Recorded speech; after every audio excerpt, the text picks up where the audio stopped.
You're just getting into filmmaking and keep asking yourself what lens you should get? Then this video might give you the answer.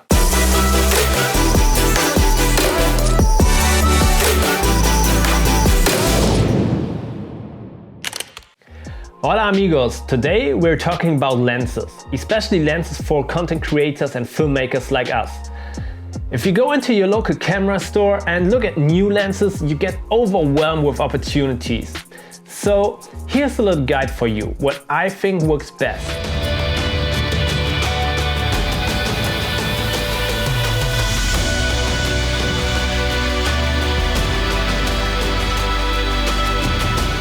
Since I started filmmaking around 6 years ago, I tried a lot of different lenses. What I can say for sure, there is no perfect lens. Every lens has its pros and cons. But in any case, I would recommend to get a zoom lens when it comes to filmmaking. But why? When you choose a lens, you always have to consider a few things. First, what kind of look do you want to have? Wide angle for vlogs? A more cinematic kind of look? Do you want to have a nice bokeh, or should everything be sharp? Second, how do you film? Like handheld, on a gimbal, or on a tripod? And third, is autofocus important for you, or do you focus completely manual?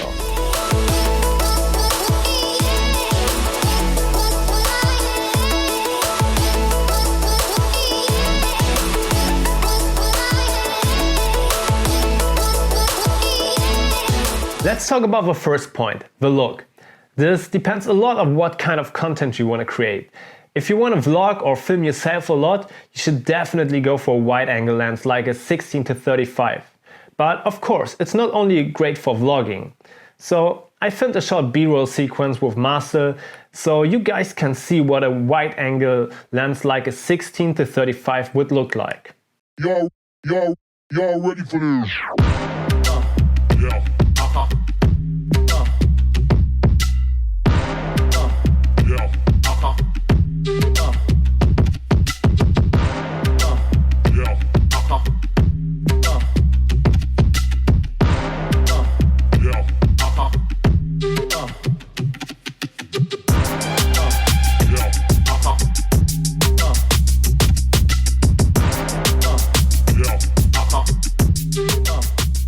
If you prefer a more cinematic kind of look, you need something above 50mm. The 85 is my first choice when I try to achieve a cinematic look. But if you have only one lens, you're not very versatile and you probably need to be very far away to get your frame. Y'all ready for this?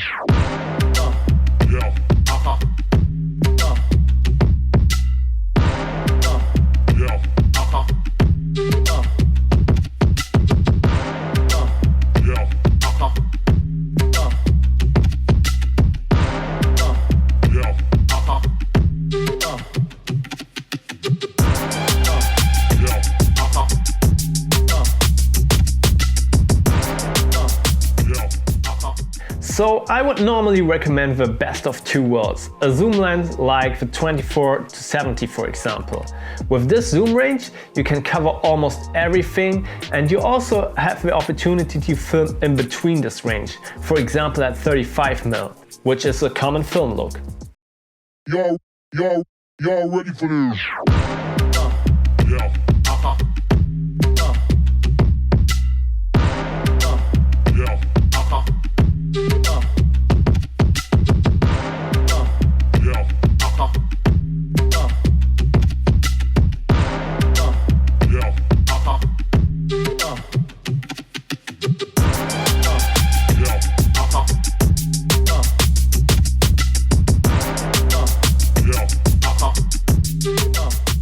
A lot of people also prefer using prime lenses because the wide open f-stop, but I think this is much more important for photography though.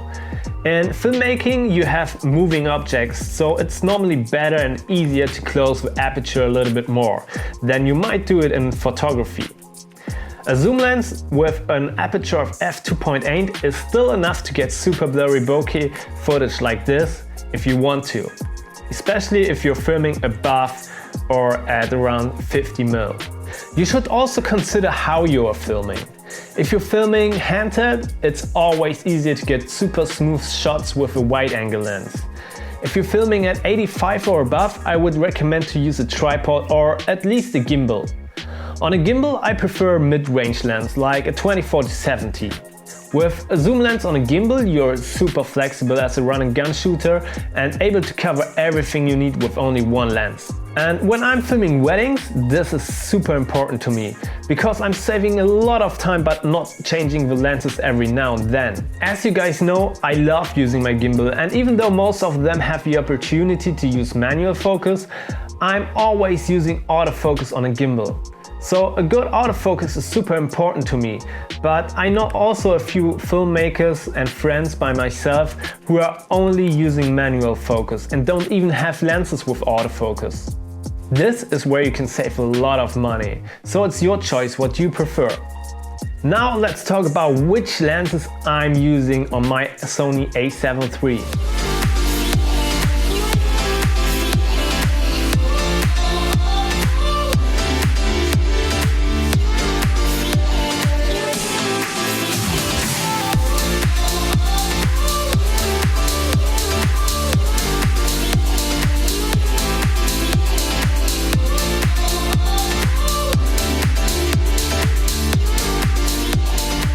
Let's start with my most used lens ever, the Tamron 28-75 with an f-stop of 2.8. This is my go-to lens and I'm using it 90% of the time. As I already said in the beginning of this video, each lens has its pros and cons. So let's start with the things I don't like about it. There is no autofocus or manual focus button on the lens itself. This is sometimes really annoying when I'm switching from gimbal to handheld, but I programmed one of the custom buttons, so I have a good workaround for that. Tamron switched the focus and the zoom wheels on their lenses. This makes manual focusing a little bit uncomfortable, but as I'm using autofocus most of the time, it's still okay for me. These are actually the only two things I don't like. There are many more on the positive side though. The lens is super small and lightweight compared to other lenses in this range. So this lens is perfect if you travel a lot and want to have a light setup. Compared to other E-mount lenses, this one is super cheap. I mean, it's still around 900 bucks, but a comparable Sony lens costs at least twice as much. The autofocus is good and fast. The lens has a wide open aperture of f2.8. When it comes to wide-angle lenses, I also use a Tamron lens, the 70-28mm f2.8. The pros and cons are actually very similar, like on the 28-75, but most of all, it's again so much cheaper than a comparable E-mount lens. So, if you want to save money and still want to use high-quality lenses, I really recommend to get one of those two lenses. Another lens I can highly recommend is the Sigma 18-35mm f1.8. This lens is only an APS-C lens, but one of its best.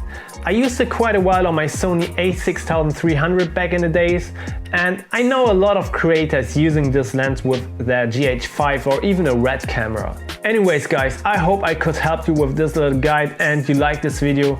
If so, I absolutely appreciate if you press the thumbs up button and subscribe to this channel. Thanks for watching, goodbye, and I see you next week.